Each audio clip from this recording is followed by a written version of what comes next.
O teólogo tentou distorcer as escrituras para justificar o pecado, mas foi surpreendido por uma repreensão pública e bíblica que calou qualquer argumento. Assista e descubra como a verdade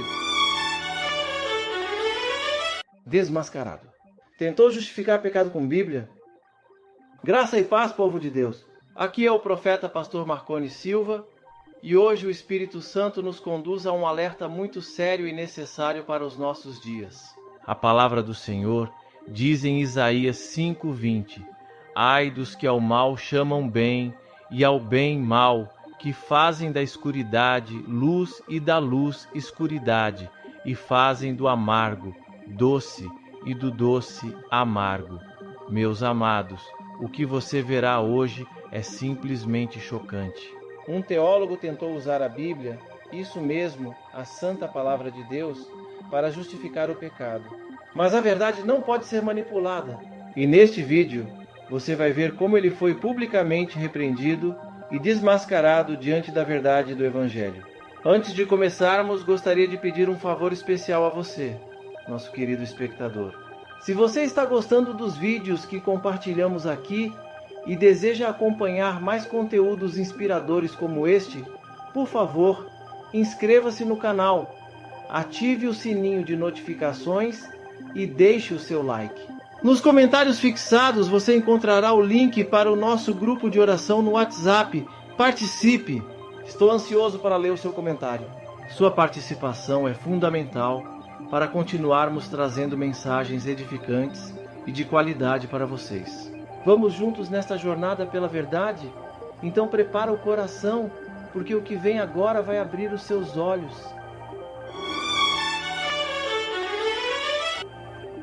Marcus Gladstone, que se identifica como teólogo e pastor, liderando a chamada Igreja Contemporânea ao lado do seu companheiro, passou por um momento desconfortável durante uma entrevista ao vivo.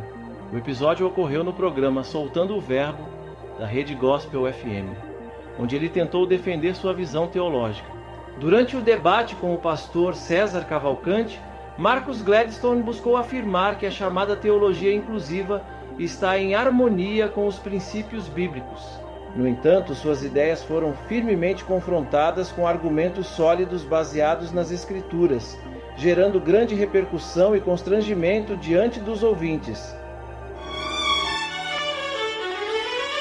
Versículo 11. Jesus, porém, disse: nem todos estão aptos para receber esse conceito, mas apenas aqueles a quem é dado. Ou seja, então, tá vendo? A palavra... apenas a quem foi concedido. Nem todo mundo ia entender e aceitar isso, né? Isso que ele está falando é ficar sem casar. Porque é só isso. O texto lá é ficar sem casar. Do ventre da mãe. Aí no verso 12, Jesus Cristo disse o seguinte: existem eunucos, e aí ele está referindo-se exatamente ao versículo 11, aqueles que ficam sem casar, que são assim de nascença. Outros foram feitos eunucos pelos homens, e outros que a si mesmos se fizeram eunucos por causa do reino de Deus. Ou seja, decidiram ficar sozinhos por causa do reino de Deus. Esse é o terceiro tipo de eunuco, né? E aí Não, os três estão aqui. Então, terceiro tipo de eunuco. Nós temos três tipos de eunuco aí. O primeiro, nasceu os eunucos de nascimento. Do sol, né? No hebraico, nós temos os eunucos do sol. Né? Pastor, o texto do Novo Testamento é grego, sim, não é hebraico. No hebraico nós temos dois tipos de eunucos. Os eunucos do sol, o Saris Amã. Mas a gente está lendo um texto do Novo Testamento agora, pastor, grego. E os eunucos feitos pelos homens, o Saris Adã. Isso no hebraico. No grego, Jesus introduz mais uma terminologia, que são aqueles que se fizeram assim por causa do reino de Deus. E aí vamos voltar lá nos Saris Amã, né, que são os eunucos do sol. Eunucos desde que viram o sol, desde que nasceram. Quem seriam esses eunucos? Pastor, me apresenta esse. Já que é assim, o texto de Mateus vamos lá. Assim? Aí eu vou falar. É difícil, porque assim, ó, o senhor apresenta um texto de outro, não tem nada a ver. Então vamos lá. O senhor está falando de negócio de eunucos que viram para o sol, não sei o que lá. Ok. Isso é hebraico. Vamos lá. Ok. Cultura hebraica. Ok. Você sabe. Ok, hebraico, me apresenta o texto. Saris Amã e o Saris Adã. Ok, me apresenta o texto. Isso é da cultura hebraica. Saris Amã, se você estudar sobre os eunucos... Ok, me apresenta o texto. Qual é o texto, pastor? O versículo. Não é teologia que o senhor ensina? Então, versículo. Vamos lá, Mateus 19. Temos os três tipos de eunucos aí. Então, Mateus 19 não é hebraico, pastor. Mateus 19 é grego. Sim, o texto é grego. Mas Jesus está fazendo referência aos dois tipos de eunucos do Antigo Testamento. Ok, de qual texto do Antigo Testamento? Me dá o texto. E aí, assim, me dá o texto, aí você quer que eu vá lá no texto. Você tá com o computador, é fácil sim, jogar no laptop. Não, mas eu te dou o computador sem problema nenhum. Tá aqui. No meu computador poder fazer isso aí. Tá aí, pode usar. Então vamos em Mateus 19. Eu só tô com a Bíblia aberta aí no computador. Não, eu vou citar aqui, fica mais fácil. Mateus 19, o eunucos que nasceu assim, tá? Vamos lá. Isso aqui é neurociências, tá? A homoafetividade não é comportamental. Aí vamos ver o que a neurociências diz, né? A preferência sexual é determinada biologicamente, ainda no útero, o que faz da homossexualidade uma variação, já que a maioria das pessoas da população é heterossexual. Ou seja, os eunucos que são assim desde que viram o sol, nasceram já assim, os de nascimento, por que não seriam os homoafetivos que também têm esse mesmo entendimento aqui? Vamos lá, os eunucos castrados, feitos pelos homens, os Saris Adã, que é o outro tipo de eunuco. Saris Adã feitos pelos homens. Os transexuais, inclusive, podem caber muito bem, se encaixar aqui. Não estou falando que é exatamente a mesma coisa, mas o que Jesus estava lá fazendo referência?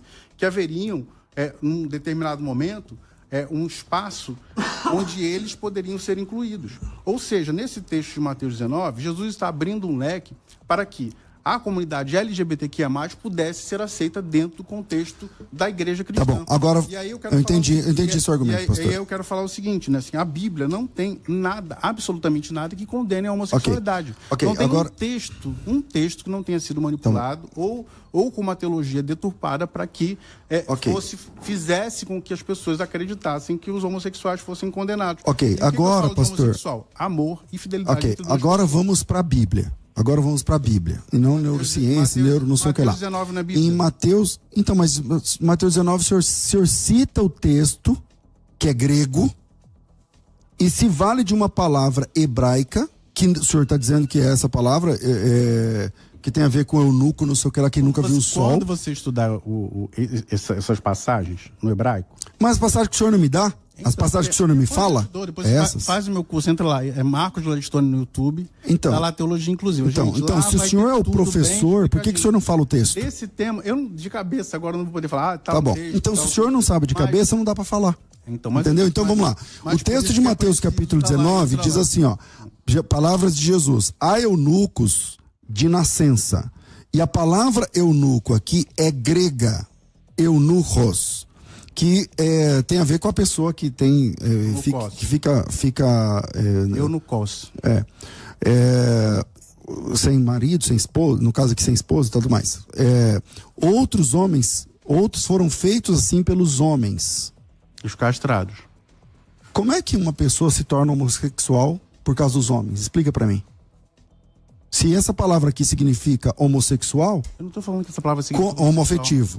O senhor disse que é homoafetivo. O senhor vai voltar atrás? Eu estou dizendo que esse texto, ele insere no contexto bíblico uma visão de que os homoafetivos podem ser aceitos. Por quê? Tá, mas se é eunuco, se o senhor deve estar vendendo em cima da palavra eunucos, como é que um homoafetivo se torna um homoafetivo feito pelos homens? Explica para mim. Ponto 1, são 3 tipos, né? Então vamos lá, os eunucos do sol, os eunucos de nascimento. Que o senhor não está mostrando o texto lá, tá tudo bem, os ok. Eunucos de nascimento, tá? Eunucos de nascimento, os homoafetivos. Tá. Por quê? Porque eles já nasceram assim do útero, tá? Cujo texto o senhor não apresenta, que tem que fazer seu curso, eu entendi. Agora o segundo tipo. Que o senhor deveria fazer, porque aí o senhor vai poder ter uma visão mais isso, exatamente. Quem que fizer seu curso, eu mostro esse texto que o senhor não consegue lembrar. E aí, o segundo tipo... E aí o segundo tipo... Foram feitos pelos homens. Pelos homens, eram os castrados. Esses não são mais homossexuais? Vamos lá na história dos castrados. Os castrados eram objeto sexual, objeto de desejo de muitos homens naquele tempo. Inclusive, como hoje, muitos transexuais, né, são objeto de desejo por outros homens, e isso acontece. Não que eu esteja validando o sexo promíscuo, como acontecia naquela época. Mas, olha a ótica de Jesus. Vamos hoje, né? Então, o transexual vive uma história de exclusão, de... Não, pastor, vamos pro texto aqui. Vamos pro texto, porque está terminando o tempo, e aí vai parecer que o argumento... O senhor não está tendo argumento. Assim, ó, tem 3 tipos de eunucos aqui. Eunucos do... Eu falei do segundo. O senhor está dizendo que esse eunuco aqui significa o homoafetivo. Eu estou dizendo, me mostra o texto. Não tem que fazer seu curso. Ok, eu não tenho interesse agora, mas tudo bem. Tá, agora no segundo tipo, o segundo tipo... estudado mesmo, você teria visto, saberia. Isso é rápido. Então, eu não estudei. O senhor pode me apresentar o texto do seu curso? Não tem. O senhor não sabe o texto. Eu tenho aqui, então tá bom. Quer que eu pegue o dicionário bíblico onde a gente tem isso aqui? Por favor. Enquanto o senhor acha aí, vamos lá. O segundo texto, o segundo eunuco, tipo de eunuco, é aqueles que se fizeram eunucos pelos homens. Então quer dizer que um homem pode transformar o outro homem em homoafetivo, meu Deus do céu. Neemias, Daniel. Entendeu? Então o senhor está dizendo que um homem pode fazer o outro virar um homoafetivo? Não estou falando isso. Então desmonta seu argumento, meu amigo. Os transexuais nem sempre são homoafetivos. Tá, o terceiro é aquele que se torna homoafetivo por causa do reino de Deus? Agora você pulou, né? Vamos lá pro segundo.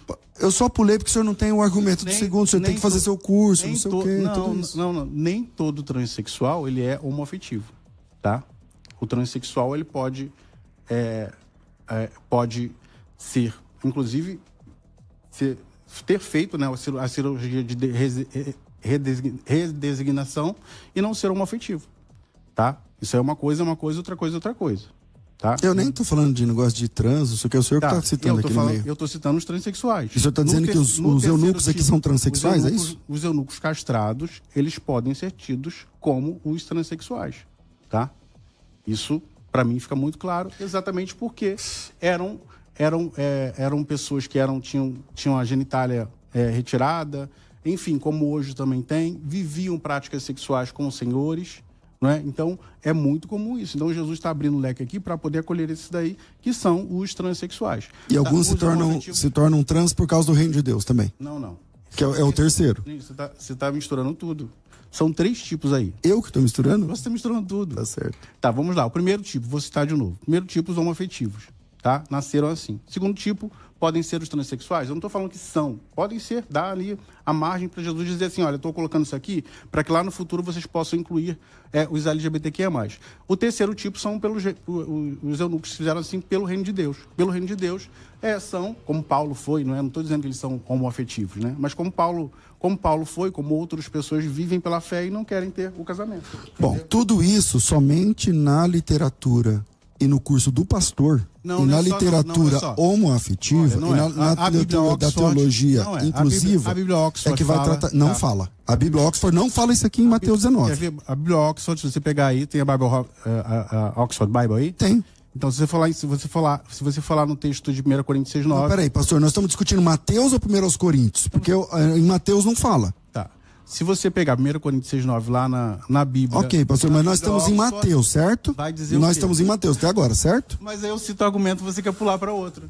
E aí na Bíblia... Eu que estou pulando para outro? Tá, nós estamos trabalhando em Mateus, o senhor quer que vai para Coríntios, e eu estou sendo acusado de pular para outro? Você está falando que os textos... É isso mesmo? Você está falando que os textos que eu estou citando são apenas da minha cabeça? Não, pelo contrário, nós estávamos discutindo Mateus 19, e o senhor disse que na Bíblia Oxford diz não sei o quê. Eu falei, olha...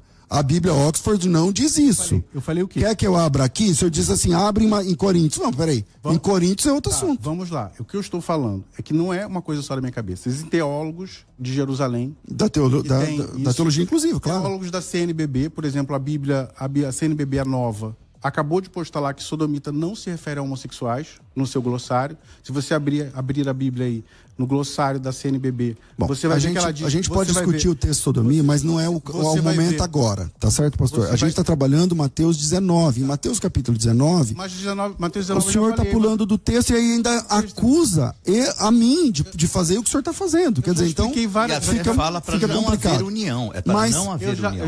Exatamente. Então fica claro. Quem quiser entender tem que fazer o curso do pastor e tal, tudo mais, e é isso aí. Assim, a Bíblia Oxford... Ela cita vários textos que usam contra os homossexuais. Ela afirma que sodomita foi erroneamente colocado lá. A CNBB, em sua última Bíblia, colocou lá que sodomita não se refere a homossexuais, que foi uma má interpretação. A Bíblia de Jerusalém, ela fez um reparo lá em 1 Coríntios 6,9, como eu mostrei. Teólogos do mundo inteiro, John Bosner, uma sumidade, ele fez um livro recente e colocou vários tipos, recente não, já tem um tempo já, e que até o século até a Idade Média haviam relacionamentos e bênçãos para casais homossexuais no seu livro. Então, não é só uma coisa que vem da minha cabeça, ou do meu curso, ou tudo mais. O que eu falo do curso é porque a pessoa vai poder entender melhor, não num debate. Então, né, assim, só quero deixar claro a todos os ouvintes, incluindo os homoafetivos ouvindo a gente, que a teologia bíblica é a do texto bíblico e não a do que as pessoas falam do texto bíblico. Toda vez que ele apresentou uma palavra, vamos para o texto original e vamos para as ocorrências daquela mesma palavra, ocorrências dentro do mesmo texto. Essa é a teologia bíblica. Então, se você quer conhecer... O que são os eunucos, então? Eu apresentei... falo o que são os eunucos. Eu não falei agora há pouco, não, pastor? Você não falou. Então vamos voltar no texto. Não fala o que são os eunucos, então. Vamos embora voltar no texto. O texto diz que quando Jesus diz... O que são os eunucos? Eu vou explicar, sem problema nenhum. Sem problema nenhum. Jesus Cristo diz, os apóstolos disseram, então não convém casar. Não. O homem não tem mulher. Jesus disse assim, aqueles que podem receber essa palavra, recebam. Quem não pode, não recebe. Então, na sequência, Jesus disse, há eunucos, os solteiros, que são assim de nascença, não tem aptidão sexual. Isso. Seria até assexuado. É aquele que é sozinho. Não tá o eunuco, nesse texto aqui, é o sozinho. Há aqueles que foram feitos pelos homens, que foram castrados, porque foram castrados. E há outros que foram feitos pelo reino de Deus. Essa é a interpretação bíblica. O senhor está dizendo que o eunuco é o homoafetivo. E tem 3 homoafetivos. Aquele que nasce quando vê a luz do sol já é homoafetivo. Segundo, aquele que foi feito olha o que o senhor chegou a dizer, transexual por causa dos homens, e em terceiro lugar, aquele que virou homoafetivo por causa do reino de Deus. Isso é uma blasfêmia. Tá, então, mas o que são então os eunucos? Você não consegue assexuados. Tá certo, é o que eu acabei de dizer. Quem está ouvindo o programa entendeu o que eu disse. Talvez o senhor não vai entender e tá tudo bem. Então por que os eunucos tinham vida sexual ativa? Tá tudo bem, pastor. Tá tudo os bem. eunucos tinham vida sexual ativa, pastor. Isso está claro. Isso está claro. Os castrados tinham vida sexual ativa. Isso está claro. Ele não usa a Bíblia. Ele não usa a Bíblia. Agora a Bíblia precisa ser interpretada. Tá bom, me mostra um texto de um eunuco tendo relação sexual. A Bíblia precisa ser interpretada à luz da cultura da época. Tá certo. Então se eu usa a cultura, a gente fica com a Bíblia. Infelizmente. Eu sou o profeta pastor Marconi Silva e quero te convidar a conferir os comentários fixados, onde deixei o link direto para o nosso grupo de oração. Esse ambiente foi criado com carinho para que você possa se envolver nas nossas campanhas de fé, compartilhar testemunhos edificantes e crescer espiritualmente com outros irmãos e irmãs que também buscam a presença viva de Deus. A palavra nos diz em Hebreus 10:25, não deixemos de reunir-nos como igreja, segundo o costume de alguns, mas encorajemo-nos mutualmente, e é exatamente isso que fazemos no grupo. Uma corrente de fé, oração e milagres, onde cada relato de vitória renova nossa esperança e cada clamor em unidade move o coração do Senhor. Por isso, mantenha-se conectado conosco nessa jornada de fé. Não caminhe sozinho. Ao se unir em oração com o povo de Deus, sua vida espiritual se fortalece, sua família é edificada e o céu se move a seu favor. O Espírito Santo tem grandes coisas reservadas para quem crê e persevera. Que você continue firme, buscando ao Senhor em todo o tempo. Até o nosso próximo vídeo, e que a graça e a paz do Senhor estejam sobre sua casa, cobrindo você com bênçãos, livramentos e proteção divina. Amém.